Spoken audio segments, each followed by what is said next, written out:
Welcome to GoodVision's Flash Tutorials. In this episode, you will learn how to process your traffic video from Google Drive.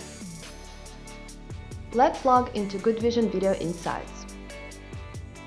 For processing videos in GoodVision Video Insights, you'll need a dedicated project. To connect the Google Drive to GoodVision Video Insights, click on the Connect button near its option in Project Settings.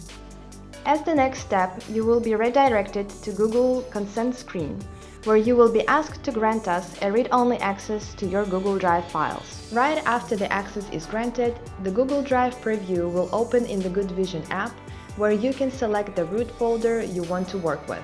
When Google Drive is connected, you can continue with creating project structure for future data processing.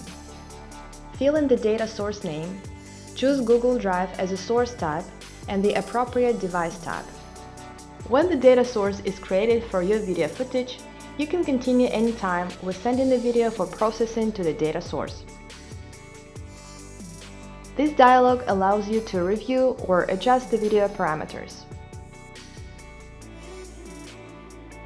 Once the extraction from Google Drive is done, the automatic processing starts. After the video is processed, go ahead and analyze your data. Thank you for watching. Subscribe for more tutorials.